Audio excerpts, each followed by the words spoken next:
Hola, profe, ¿cómo vamos? Buenas tardes, Héctor, ¿cómo estás? Buenas noches, profe. Profe, bien, Buenas bien. noches, Jenny. ¿Qué más, Víctor? Bien, profe, bien. Un saludo. Igualmente.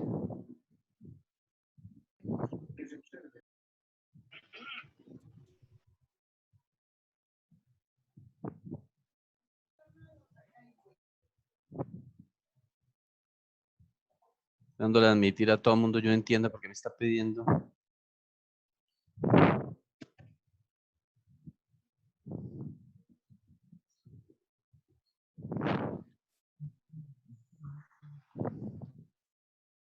Bueno, vamos 12, vamos 12. 12 apenas.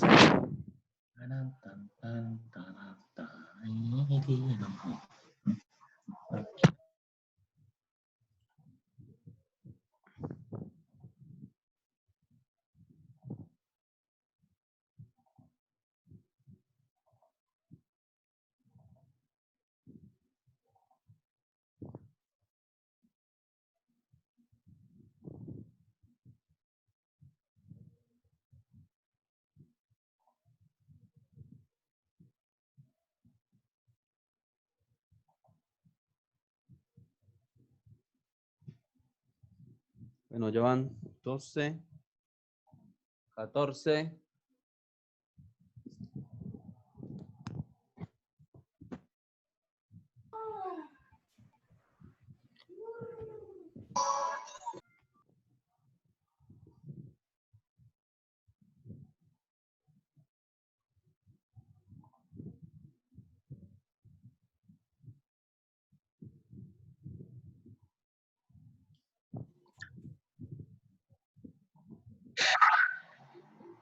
Hola, profe, buenas tardes. Buenas tardes, ¿quién habla? Adora, no. ¿Quién? Habla Pipe. ¿Qué más cantante de los cantantes? ¿Cómo me le va? Bien, profe, ¿cómo va todo? Bien, gracias a Dios. Bien y mejorando. ¿Cómo vas con esas ecuaciones?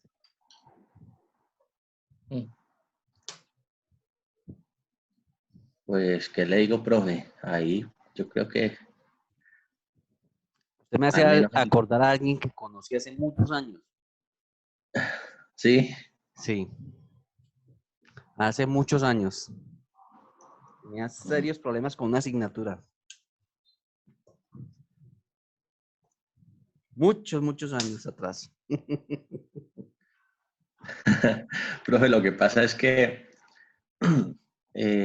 yo no sé qué, pues yo no soy ni el mejor estudiante, pero en las demás yo me defiendo un poquito y es que esta no entra ni a palo, pues, pero Eso mismo decía esa persona.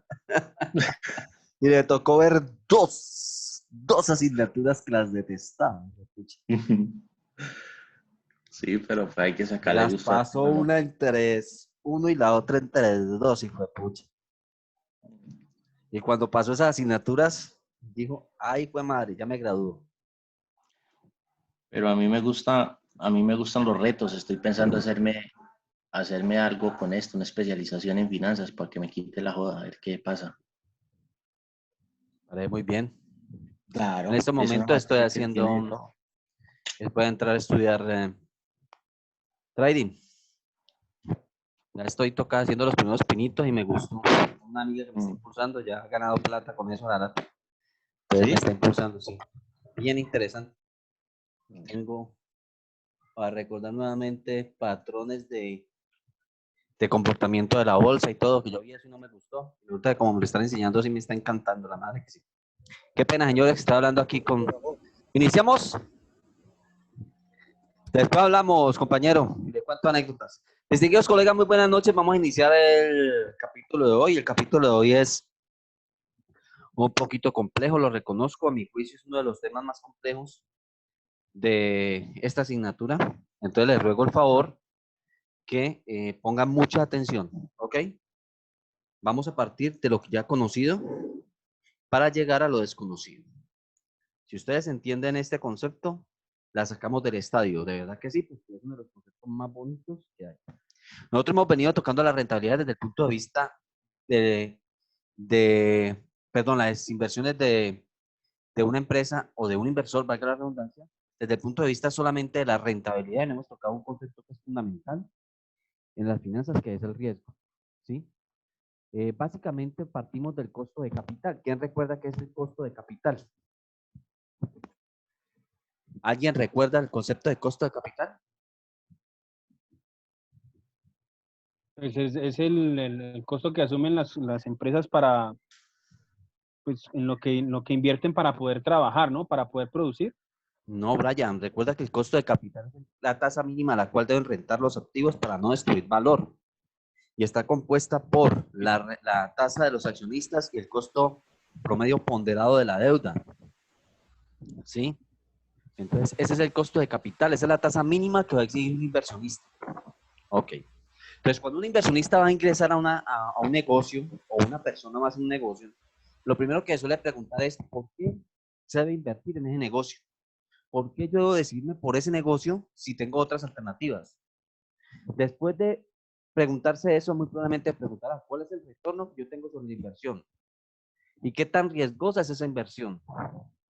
Y obviamente, si es muy riesgosa, pues es obvio que yo exija como inversionista mucho más retribución por el riesgo contraído. Aquí es donde uno entiende, por ejemplo, el negocio de los narcotraficantes, porque ese negocio siempre va a existir a mi juicio, porque no hay un negocio que dé tanta rentabilidad en tan poco tiempo. Entonces, mientras existan esos niveles de rentabilidad, puede haber gente que asuma el riesgo, ¿sí? ¿Entendido ese concepto? Entonces, a mayor riesgo, mayor rentabilidad. Ahí es donde uno entiende. Mayor riesgo, mayor rentabilidad. Menor riesgo, menor rentabilidad. Sí, eso es claro, profe. Ok. Entonces, hablamos del costo de capital y nosotros calculamos el costo de capital. ¿Recuerdan cómo calculamos el costo de capital? Teníamos la deuda con terceros, con los bancos, la deuda del accionista, sacábamos el monto, sacábamos el efecto tributario y luego calculábamos y nos daba una tasa. ¿Recuerdan? Bueno, pues aquí les voy a presentar otra forma, a mi juicio mucho más sencilla, de calcular el costo de capital para introducirnos en el concepto de riesgo. Y esto es básicamente mediante la siguiente fórmula. I sub OP es igual a Q, K o Q, K. No, Q, no, K. KP sobre KT, sí, K. KP sobre KT por IKP más KF sobre KT por IKF. Aquí está la fórmula. Ustedes van a decir, no, esto que es pelota, es más sencillo de lo que cree. Este señor IOP es el costo de oportunidad. Perdón, profe, casi no se le escucha. ¿Ahí me escuchan? ¿Me escuchan ahí? Eso ahí, profe. Bueno, me tocó casi que introducirme el micrófono a la boca. IOP es la tasa de oportunidad, o sea, el costo de capital. Es decir, que esta es otra forma de calcular el costo de capital. El IKP es la tasa de oportunidad de los recursos propios, es decir, la tasa exigida por el accionista. El IKF es la tasa de oportunidad de los recursos financiados, o sea, el costo promedio ponderado de la deuda. El KT será el capital total, el KP, capital propio, y el KF, el capital financiado. Eso así no dice nada. Vámonos para un ejemplo. ¿Quién entiende esto? Con un ejemplo. ¿Les parece? Entonces, todo el mundo está concentradito en lo que le voy a decir. ¿Listo? Señor. Ok. Señor. Entonces, vámonos para acá, compañeros. Si me entienden esto, nos sacamos del estadio. Créanme que sí. El costo de capital. Suponga usted que tenemos una empresa, la hipotética SA o Alegría Habilitar, la que sea, y tiene préstamos con 3 bancos por 100, 200, 300 y los socios aportaron 2.000 millones de pesos. Las tasas del préstamo son estas, coloqué a 10 a toda para facilitar el cálculo, y el accionista pide una retribución del 25%. Y sabemos que el costo promedio ponderado de la deuda es el 7%. ¿Por qué lo sabemos? Porque ya lo calculamos. Ahorita vamos a hacer el ejercicio por el otro lado. Esta es la fórmula que les coloqué anteriormente. ¿Listo, compañeros? Pues tenemos este ejercicio. Si fuéramos a iniciar, ¿qué haríamos? Pues sacábamos el promedio de esto. Este lo dividimos entre este. ¿Recuerdan cómo calculamos el costo de capital? Ahorita lo vamos a ver también allí. Entonces, iniciamos. 2.000 sobre 2.600, porque la fórmula dice claramente KP. ¿Y qué es KP? Capital propio, capital de los socios, 2.000. ¿Ven? Este es el capital de los socios, 2.000. Sobre 2.600. ¿Cuál es 2.600? Véalo acá. Todo el capital. Capital total. Profe, Dime. buenas noches. Es que usted no nos está compartiendo pantalla, te estamos viendo a ti. Uy, ¿por qué no me dijeron? Claro. No, yo sí lo estoy viendo. Yo sí estoy No, viendo la profe, ahí pantalla. está la pantalla. Lo veo, profe. ¿Cómo? Yo Es sí la estoy rarísimo viendo. porque aquí me está diciendo Debes de cerrarla un poquito. ¿Cómo? Geraldine, Ah, Geraldine, debes de salir y volver a entrar porque a mí me estaba pasando lo mismo. Oh, ok. Entonces ya me arriba sale. hay una opción en la pantallita que le puedes dar en una ventanita y te cierra.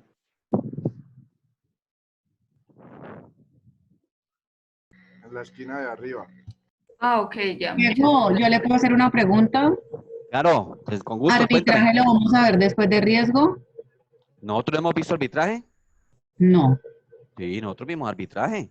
¿Sí? Claro. No. Sí, Yo señorita. lo- Es que para hoy No, no lo hemos visto. No, para hoy teníamos que leer lo de arbitraje y usted Yo empezó había con leído riesgo, entonces yo estoy confundida. Ah, carajo, yo arranqué con eso. Ustedes me dirán Como el otro grupo. si nos devolvemos o qué. Profe, denos un poco un brochazo de arbitraje y nosotros le decimos si sí lo hemos visto o no.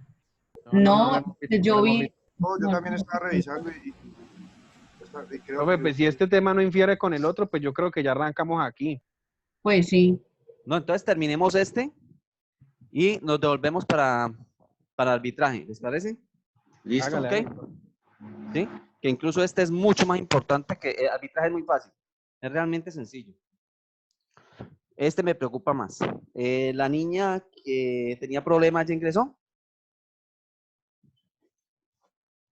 ¿Quién era la niña? Geraldine. Geraldine. Ah, ya, Entre. profe, ya estoy viendo tu pantalla. Gracias. Ok, listo.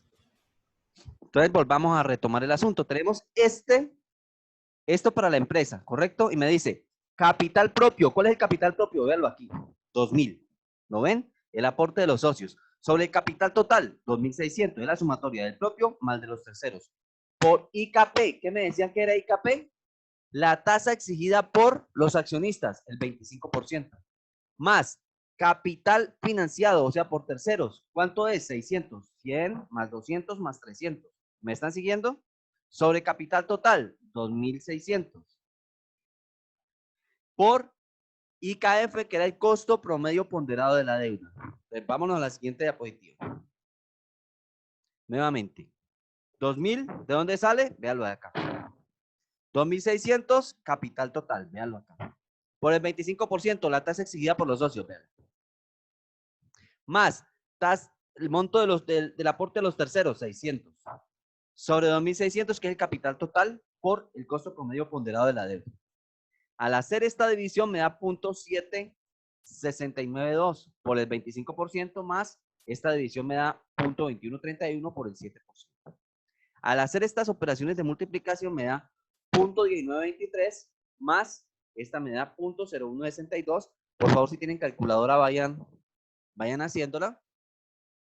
Y eso al final me da un IOP, recuerden que es el mismo WACC o costo de promedio ponderado de capital de 0.2085, que es igual al 20.85%. Entonces, mire que no tenemos una fórmula, a mi juicio, más sencilla de calcular que la otra. ¿Hasta allí vamos? Sí, señor. Perdón, profe. Sí. Aquí el primer monto que para suplir lo que es la fórmula original con los números, ese 2.000 y ese 2.600, ¿cuál es la diferencia de cada uno? Este 2.000 es el aporte de socios, es decir, el patrimonio. Mírenlo acá. Socios aportaron 2.000. Y 2.600 es la sumatoria entre los socios y los terceros, los bancos. 100 más 200 más 300 más 2.000 da 2.600. Entonces, el aporte de los socios sobre el aporte total. Por la tasa exigida por los accionistas, 25. Más el aporte de los terceros, ¿cuánto es? 600. ¿De dónde? 300 más 200 más 100. ¿Sobre qué? El capital total. Socios más terceros, 2.600, que es el mismo. Por el costo promedio ponderado de la deuda, 7%. ¿Ya entendiste dónde salieron los valores?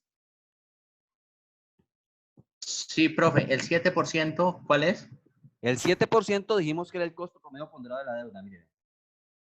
Ah, Lo bueno, vieron. bueno. ¿Ok? ¿Listo? Profe, entonces aquí sí podemos aproximar. La división de 600 dividido 2600 da...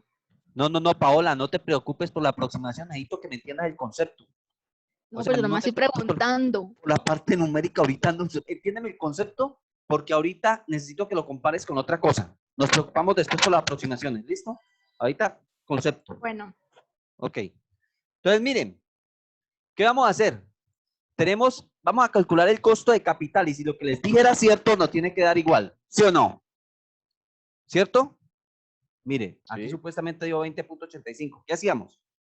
El monto, 2.600, esta es la tasa, hallamos la participación, quiere decir que 100 sobre 2.600, 3.8, 200 sobre 2.600, 7.7 y así sucesivamente. ¿Recuerdan que esto debía dar 100? ¿Recuerdan? Sí, señor. Ok. Dicen que la tasa impositiva, la tasa de impuestos es del 30%. Por lo tanto, sería el 70% lo que pagan las empresas. El 10%, el 70% del 10%, el 7. El 7, el 7, porque todas es el 10. Y a recuerden que los socios no se les saca efecto tributario. ¿Por qué? Porque el Estado no subsidia tasa de terceros. ¿Ok? La ponderación de dónde sale, efecto tributario por la participación. Entonces, a multiplicar esto por esto me da 0.27, 0.54, 0.81 y 19.23. Que al sumarse, ¿cuánto me da? 20.85. Y si no te volvemos, vea, 20.85. Entonces, esta es otra forma de calcular el costo de capital. ¿Cómo vamos hasta allí? Estefanía, que entró de última. Stephanie.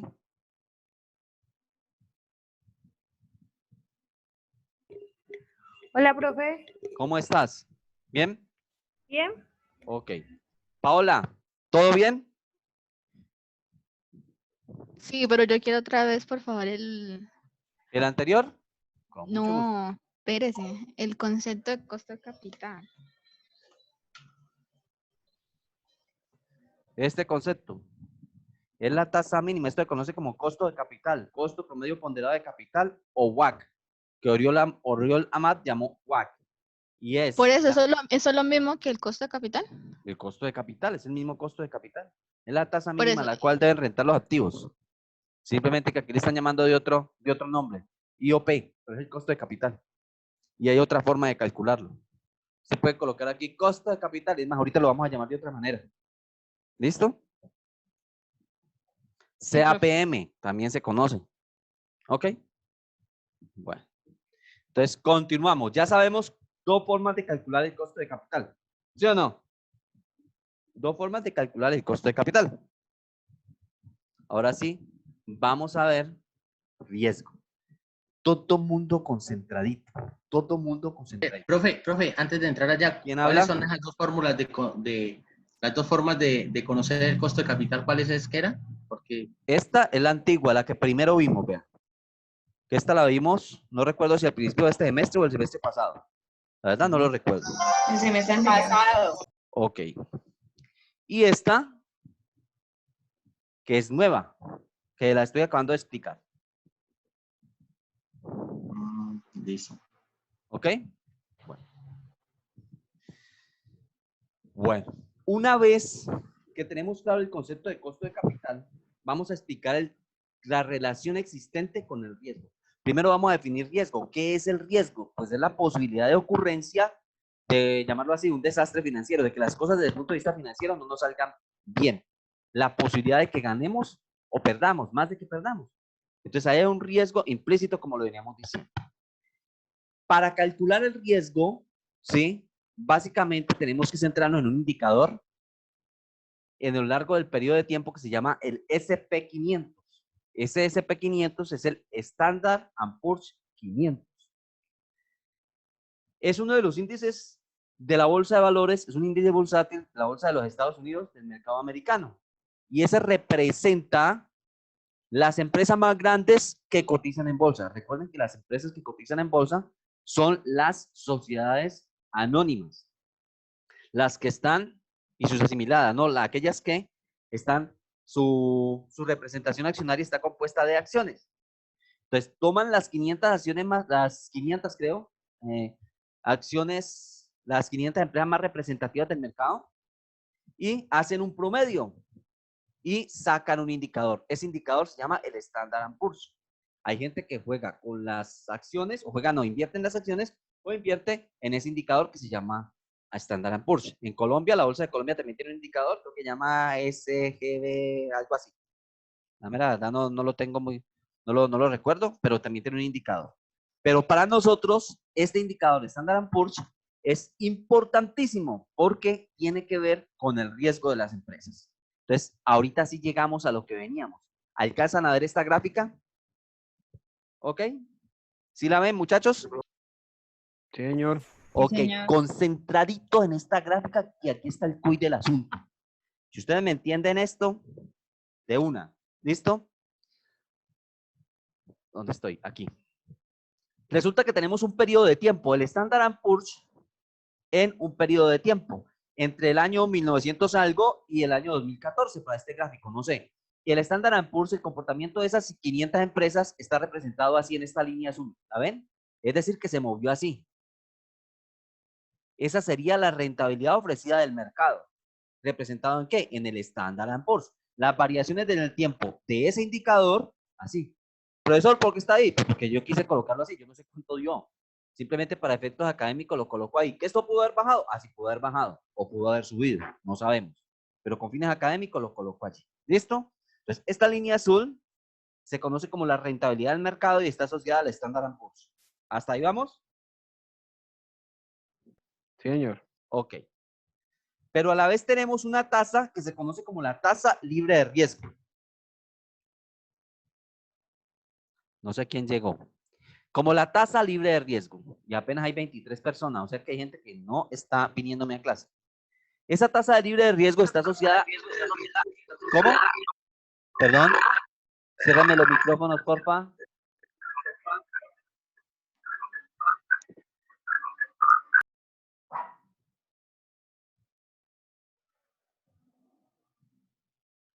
¿Dónde estoy por acá? Ok. Les decía entonces que está el rendimiento del Standard & Poor's y conoce como rentabilidad del mercado. Pero hay una tasa que se conoce como la tasa libre de riesgo, que es esta.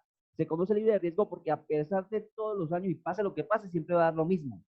Se conoce como RF, tasa libre de riesgo o tasa cero riesgo.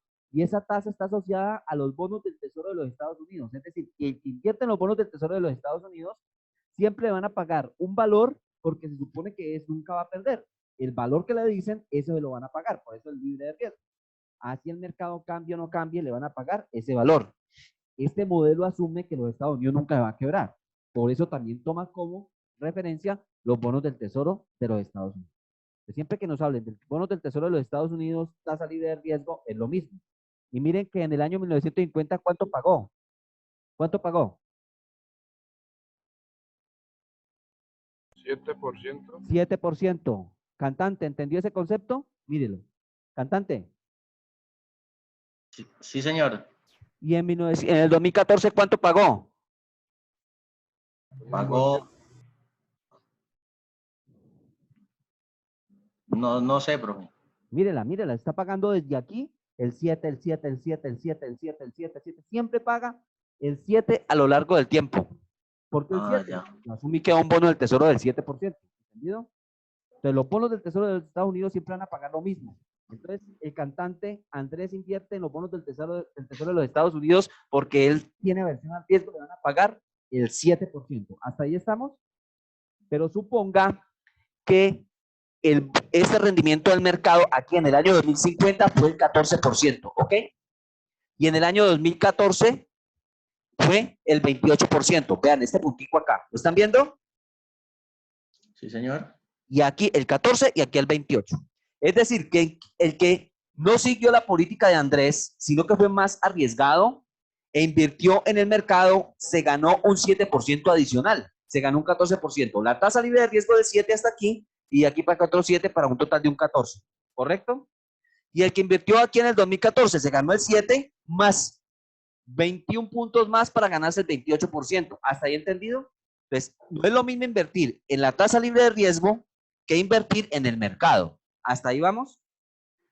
Entonces, esta distancia de aquí hasta acá, en 1950, se conoce como prima de riesgo.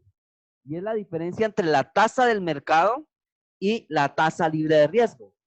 Conceptualmente se define como la diferencia, lo que se gana el inversionista por haber asumido un riesgo mayor. ¿Sí? Porque así como se lo ganó, pudo haberlo perdido. ¿Entendido? Entonces, el riesgo que él asumió implicó una rentabilidad mayor a la tasa libre de riesgo. En el año 2014 se ganó 21% más. Aquí la prima fue mayor. ¿Por qué? Porque la rentabilidad del mercado fue mayor. Esto se conoce como prima de riesgo. ¿Me entendieron el concepto? Profe, ¿es la diferencia entre la tasa del mercado y qué? Y la tasa libre de riesgo. Mire, RM está aquí, que fue 28. RF, que es la tasa libre de riesgo, fue el 7%. 28 menos 7, 21. La prima de riesgo. Profe, perdón, es que se le 1%. escucha muy bajito cuando agacha. Ahí. Eso. La tasa libre de riesgo aquí en el 2014 fue, perdón, la prima de riesgo. RM que dio el 28%, véalo aquí. Menos el 7% da el 21%. Esta distancia de aquí a acá da el 21%.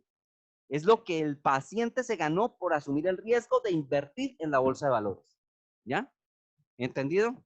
La pregunta que pueden decirme es, profesor, ¿ese prima de riesgo puede ser negativo? Claro, imagínense ustedes que esto pegó para acá, para abajo. ¿Sí? Y entonces el tipo antes perdió. Profe, y el que está fijo entonces no perdería en ese caso que usted está diciendo, ¿no? Exacto, por eso se llama tasa libre de riesgo. Porque pase lo que pase, llueva, truene, relampaguee, le van a pagar el 7%. Por eso se llama tasa libre de riesgo. Ve, profe, Señor. profe, y es, digamos, lo que está del 0 al 7, esas personas que invierten en tasa libre de riesgo, ¿quiénes son esas personas que van a invertir o quiénes son esas entidades que Personas invierten como hasta ahí? usted o como yo que no les guste asumir el riesgo. Pero, ¿y cómo nosotros, por ejemplo, en mi caso, yo cómo he hecho una inversión en eso? Porque, pues, seguramente la he hecho y no me he dado cuenta. ¿Cómo se ve No, reflejado? mira, los gobiernos, no solamente el gobierno de los Estados Unidos, cuando necesitan liquidez, sacan bonos para apalancarse, es decir, venden al mercado bonos a cierta rentabilidad y con eso adquieren liquidez. Muy probablemente es lo que está haciendo Colombia hoy en día, o emite bonos o vende empresas que sean de su propiedad. Creo que por ahí escuché hoy que iba a vender empresas de su propiedad. Otra opción es emitir bonos. Claro que no son los mismos los bonos de Colombia, los bonos del Tesoro de los Estados Unidos, aunque puede asumirse que Colombia honra sus obligaciones. Entonces dice, yo voy a sacar unos bonos y los saco al mercado, dice el señor Duque y sus asesores financieros.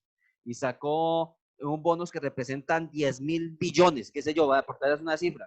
Y tú vas y compras parte de esos bonos y te dicen, vamos a pagar el 7% y los vas a redimir dentro de 7 años, dentro de 20 años. La persona sabe que anualmente le va a dar una rentabilidad y que pase lo que pase, el Estado le va a pagar el 7%. Como puede haber otra persona, qué sé yo, Diana Soto, y va a decir, no, eso es muy poquito para mí. Yo me meto a la bolsa de valores, juego con operaciones de trading, con operaciones de moneda o con operaciones de acciones o con el mismo Standard & Poor's o con el indicador de la Bolsa de Colombia y gano más. ¿Entendió? Entonces, dos conceptos diferentes. La señorita Diana, que tiene mayor nivel de riesgo, que le gusta asumir más riesgo, y Andrés, que dice, no, yo quiero mi plata segura. Entonces, decirte quién invierte es muy complejo. Depende de la aversión al riesgo que tenga el inversionista. Eso es como decirte por qué Andrés Felipe no es narcotraficante y por qué Pablo Escobar sí. Pues sencillo, porque el otro tuvo otras condiciones y quiso asumir más riesgos. ¿Entendido? ¿Hasta ahí vamos? Profe, si me quedo, jóvenes, si me quedo corto de tiempo, por favor, me esperan a que yo vuelva a generar otra reunión. Bueno. Por ahí escuché otra vez que me dijeron que dándole clic nuevamente volvíamos. ¿A ustedes me dejaron alguna vez un mensaje? Suele funcionar que en el mismo link vuelve uno y entra y retorna normal. Entonces, retornamos ¿para qué? Para no dejar este concepto Listo, profe, de una. corto. ¿Listo? Uy, me preocupa que Natalia, que la gente esté llegando apenas. Y con este concepto tan bravo, jodido. Entonces, si nosotros Profe, entendemos esto, ¿qué debemos entender de digamos, acá? Dime, Felipe. por ejemplo, lo que cotidianamente conocemos es, en un ejemplo, no sé si estará bien así, si lo estoy comprendiendo, cuando una persona juega a la lotería, normalmente compra una margen que son cinco espacios, donde cada uno tiene un margen de ganar, pero también puede comprar un cachito, que es lo que se llama. Entonces, invierte menos, pero tiene la posibilidad de ganar menos. Eso es más o menos lo que pasa aquí con esto. Sí, el concepto es similar, aunque en una lotería medita está libre de riesgo. Yo, por ejemplo, hago el baloto. Yo hago el baloto y sueño con ganarme el baloto, y es lo que estoy diciendo, es cierto, sueño con ganarme el baloto, y creo que de pronto ustedes también. Pero yo sé que le meto 7.800 pesos a eso, y lo más probable es que los 7.800 se pierdan. Pues tengo una posibilidad entre 16 millones de ganármela, pero de pronto me la gano, ¿sí? Hay Entonces, forma, lo que vamos a entrar a ver es cómo es calcular ese riesgo, ¿cierto? sí, pero todavía no. Voy a enseñarles a calcular el costo de capital como rentabilidad del inversionista basándome en el riesgo, ¿sí? Después, el nivel de riesgo se conoce como beta y eso lo vamos a ver en próximas clases. Que Profe, eso es es que lo que yo les... he estado manejando una aplicación que descargué, que es un simulador de esto, y también uno puede invertir y hace como unas cosas como similares a lo que usted nos está diciendo. Entonces, no sé Este ahí. es un concepto de riesgo, pero que no es todo el concepto de riesgo, porque para entender toda la parte financiera y sobre todo en la bolsa de valores, pues tenías que entrar a conocer el concepto de especulación, el concepto de velas japonesas, el concepto hay como análisis de tendencia y una cantidad de indicadores matemáticos que te predicen las acciones cómo van a irse, si van a subir o van a bajar, o la moneda va a subir o va a bajar. Hay diferentes indicadores, hay uno que se llama escolástico, otro que, cantidades que me vienen aquí a la mente, que te dicen a ti los retrocesos de Fibonacci. Hay una cantidad de indicadores que te predicen cómo va a ser el comportamiento del mercado. Pero esto es muy fregado, ¿por qué? Porque tú puedes haber hecho cualquier cantidad de análisis fundamental. Puedes haber hecho el análisis fundamental o el análisis que tú quieras y te está diciendo que esa vaina va, perdón, cuando digo esa vaina es que el mercado va para arriba, pero se cayó el presidente de los Estados Unidos o sucede algo como las Torres Gemelas y el mercado para dónde va, cambia de dirección, ¿sí?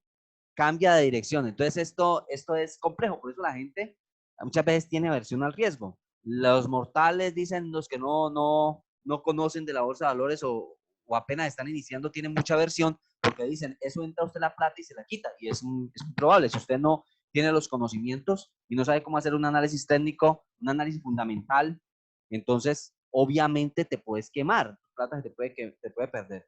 Entonces ahí viene la aversión al riesgo. ¿Qué cantidad de plata tienes para invertir en la bolsa y qué tanto es tu riesgo para entrar a ganar o a perder dentro de ella? Hay gente que dice, es lo mismo. Cuando yo, aquí les voy a contar, tenía la posibilidad de comprar la casa, tenía un dinerito por ahí y yo no me fui para la bolsa. ¿Yo qué hice? No, primero aseguro mi casa, me voy para el banco y saco un CDT. ¿Hasta cuándo? Hasta que me haga el préstamo el banco. Entonces, con eso doy el 30% de la cuota inicial de la casa. ¿Por qué? Porque yo no quería asumir un riesgo. Hay gente que puede haber cogido esa plata y se va para la bolsa y puede haberla triplicado, cuatruplicado o perdido. ¿Entendido? Eso es un concepto psicológico que tenemos nosotros acá en nuestro chip que nos dice si asumimos el riesgo o no asumimos el riesgo. ¿Listo? Ok. Bueno, entonces continuemos. Entonces, este es el mismo ejercicio, el mismo cuadrito que les estoy mostrando y les digo, ojo, RM, ¿qué es? La rentabilidad del mercado, véala aquí. Y RF, ¿qué es? La tasa libre de riesgo, bonos del Tesoro de los Estados Unidos. Y este espacio de aquí a aquí, prima de riesgo, vean. PR, prima de riesgo. ¿Y a qué es igual la prima de riesgo? RM menos RF. Entonces, esta es la primera fórmula. Ya sabemos que la prima de riesgo es la diferencia entre la rentabilidad del mercado y la tasa libre de riesgo. ¿Sí o no? Todo el mundo me entendió, ¿ok? ¿Sí o no? Brian, Víctor, que hay que se me manifieste. Profe, ¿Ok? devuelves, me perdí en esa, profe. Esta es esta misma. Es la misma. Y le estoy diciendo, ojo, que la primera fórmula que nos apareció fue esta, que es prima de riesgo es igual a RM menos RF. ¿Ok? ¿Y RM dónde sale? Véalo acá, la rentabilidad del mercado. ¿Y RF dónde está? Véala acá, la tasa libre de riesgo. Perfecto. ¿Sí? En un momento determinado del tiempo. Ok. Les decía que el riesgo financiero es la probabilidad de ocurrencia de un evento que tenga consecuencias financieras negativas, en esencia, que perdamos la plata. Ahora hay que entender que todas las organizaciones tienen un nivel de riesgo. CUSES tiene un nivel de riesgo, pero un nivel de riesgo esperado. Lo que pasa es que CUSES no esperaba esta pandemia y ninguno esperaba esta pandemia. ¿Sí? Pero yo les voy a explicar. Cada sector tiene un nivel de riesgo esperado. Es decir, ¿cuál tendrá mayor riesgo? Nivel de riesgo. ¿Invertir en Unicuses o invertir en Avianca? André Felipe, si usted fuera a invertir en uno de los dos, ¿dónde cree que asumiría más riesgo? ¿En Avianca o en CUSES? En Avianca. Correcto. ¿Por qué? Porque es que el riesgo es mayor transportando pasajeros. De que se cae un avión de esos, imagínense las demandas. ¿Entendido? Entonces, asimismo, el accionista de Avianca va a exigir mayor rentabilidad. ¿Ok? De hecho, estoy pensando en montarme una universidad, profe. Me parece muy interesante. Acuérdate de mí cuando estés en tu reino. Ok. Entonces, para calcular ese riesgo, el indicador que me mide a mí el riesgo de un sector se conoce como beta. Beta. Y se representa con una B mayúscula. ¿Sí? Ese beta tiene una característica que mide el nivel de riesgo y va entre 0, 1 y mayores a 1. Con la siguiente característica. Las empresas que tienen un nivel de riesgo menor a 1 se consideran empresas menos riesgosas o sectores menos riesgosos. Las empresas que tienen un beta, que es el mismo nivel de riesgo, superior a 1, se consideran empresas con mucho nivel de riesgo. ¿Ok? Entonces, vámonos para acá a explicar ese concepto. Para calcular el nivel de riesgo o para determinar el nivel de riesgo de una compañía, calcular o no, y que me entiendan el concepto de riesgo, también se utiliza el Standard & Poor's. Se compara el sector, en este caso le estoy diciendo que estoy comparando el sector aeronáutico con el Standard & Poor's en un periodo de tiempo. Esta es una línea de tendencia que se asimila a la del ingreso. Recuerdan que cuando veíamos matemática decíamos que la ecuación de una línea recta es y igual a mx más b. Todas las líneas rectas tienen esta configuración. Entonces nosotros vamos a decir que esta línea va a ser igual a y igual a bx más b, donde b es la pendiente. Esta es una línea recta, cualquiera de estas dos fórmulas, ¿sí? Recuerden que m era la pendiente y b el término independiente, el cual tocaba el eje, el eje de las llaves. Entonces, ¿qué implica? Un sector que tenga un beta inferior a 1, la línea de tendencia va a ser así, acostadita, con un ángulo menor a 45 grados, ¿ya? Por lo tanto, va a tener menor riesgo. Una línea en esta forma va a tener un beta igual a 1, ¿sí? Y una empresa, un sector que tenga un beta superior a los 45 grados, implicará que debe tener una pendiente beta mayor a 1, por lo tanto va a ser más riesgosa. ¿Cómo se saca eso? Eso se saca de varias formas. Una, mediante análisis estadístico con covarianza para calcular el beta y mediante análisis históricos de rentabilidades de los años. Vamos a ver si alcanzamos a ver las dos, que lo dudo. Entonces, en resumen, ¿sí? Una compañía, bueno, el costo de capital se conoce también como CAPM.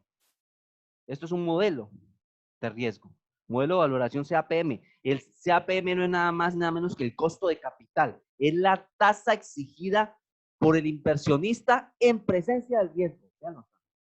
Y la fórmula para calcular este costo de capital en presencia del riesgo va a ser RF. ¿Y RF qué era, André Felipe? ¿Qué era RF?